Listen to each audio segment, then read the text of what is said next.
last few lectures have been talking about largely the surface of the Earth, but the surface of the Earth is affected by what's on the interior.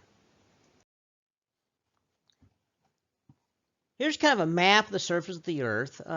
This is actually a map, unlike the Mercator projection, which is the big flat maps you often see in schools. This is a map that tries to maintain shape and size of everything.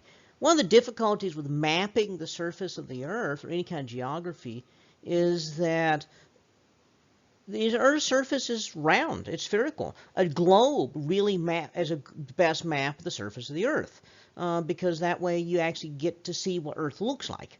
It's spherical, or close to that.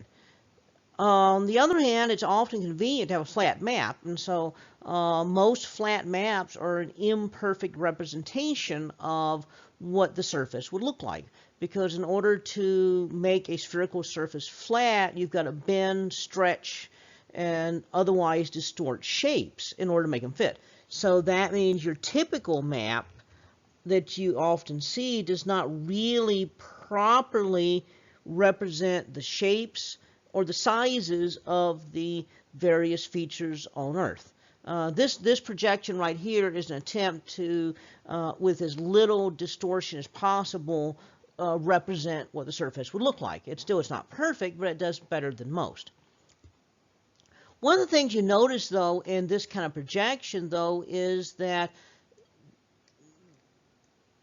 it looks a whole lot like that notch in the corner of Africa there, and the little bump on the end of South America almost fits in there. So it almost fits together. In fact, a lot of these continents come very close to sort of fitting in with each other. And so this kind of presentation here makes it look like things kind of go together somehow. And that's nice. I mean, it's kind of, you look at it and say, well, that's kind of a cute sort of thing. So what? Well, the so what is that maybe they did come together at one point. And so in 1912, Alfred Wegener actually proposed, in fact, that it really was at one time stuck together like that. And so with that, it introduces an idea that the continents can move around somewhat. Now, this idea was very, very forward-thinking. It was not something that people were thinking about at the time. Didn't seem to make any sense. In fact, most geologists very derisively came up with the term Continental Drift for this sort of idea. And besides, they said there's no way that there's any evidence to support that, because you look at the plants and animals in South America and the plants and animals in Africa, and while some of them are somewhat similar, you expect that because the climates are similar, but they're not the same kind of animals. In fact, genetically they are different. The kind of rocks that you get in South America, kind of rocks you get in Africa, were also quite different. And so they said obviously they could not have been stuck together at one point.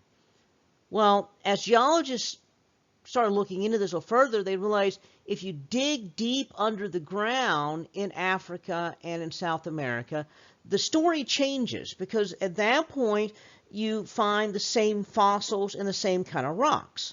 Okay, so what's going on here?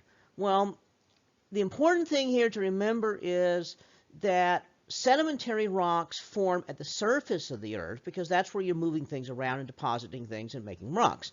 So that means that you're constantly making sedimentary rocks on the surface. That means they're on top of other sedimentary rocks, which are on top of other sedimentary rocks. So the deeper you dig into layers of sedimentary rocks, the farther back in time that you're looking. And so what they found was if you dig deep enough, millions, tens of millions of years, hundreds of millions of years, that in fact the rocks and the fossils matched. So that means that, the rocks matching, that tells you something. The fossils matching tells you something. Okay, so either the dinosaurs walked from one place to the other and carried with them the plants and so forth, or the dinosaurs got together and built giant ships and sailed back and forth between the two. Well, that doesn't make any sense because there's no evidence they had tools. So they couldn't build ships, so that would suggest that they could have walked back and forth. And that would suggest the continents must have been connected at one point. So now this raises a question. How do we explain that? Because how do continents drift around? They're rock. They're sitting on the crust of the earth, which is rock. How do rocks move around?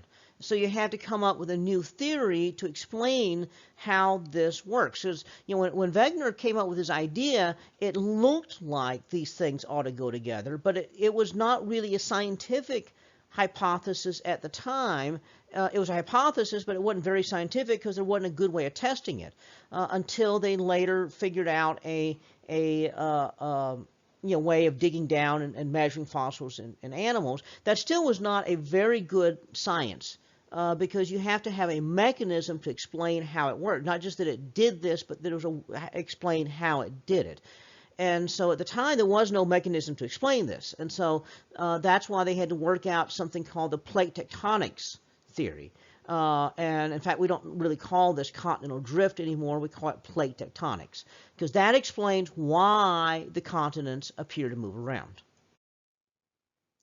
The idea would be that something under the ground is pulling on the surface of the earth. And as it pulls things apart, then what's happening is the ground cracks in the middle, and this, we call it a rift.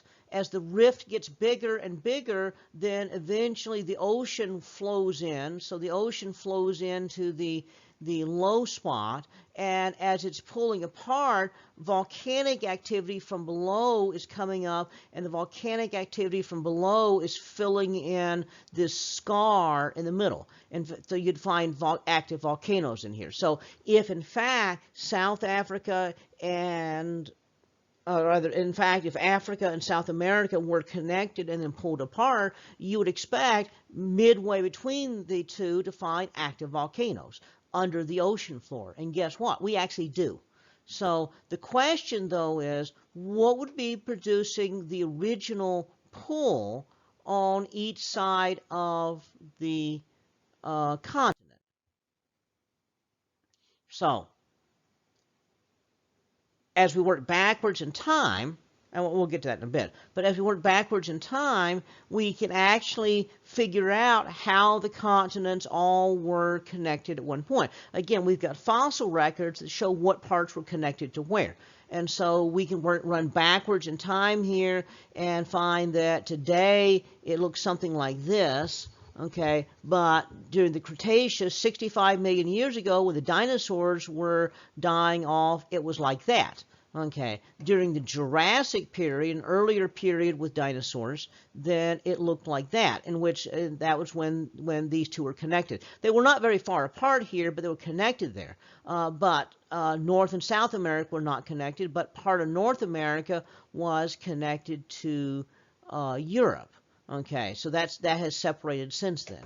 And go back 200 million years to the Triassic period, and most of the continents were all together in a couple of things we call Laurasia in the north and Gondwanaland in the south. And so those are the two main sections that were like just a small isthmus between the two.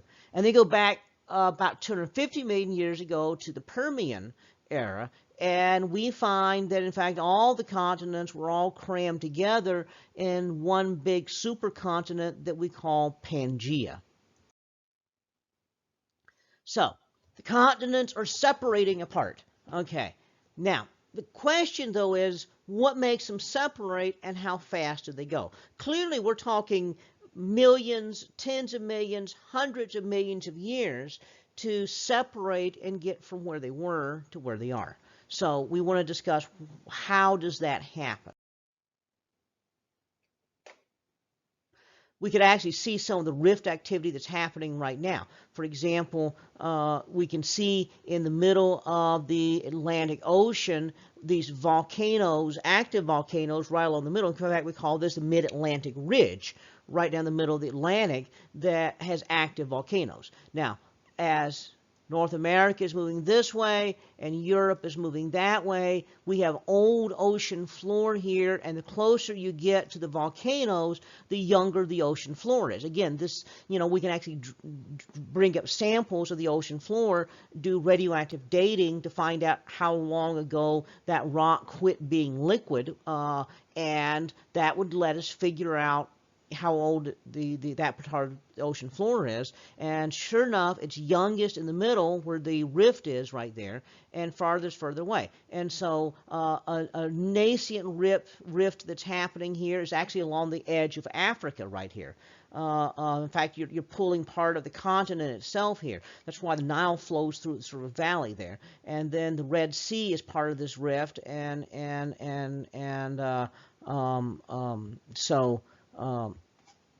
so you end up with this pulling apart that's occurring right there.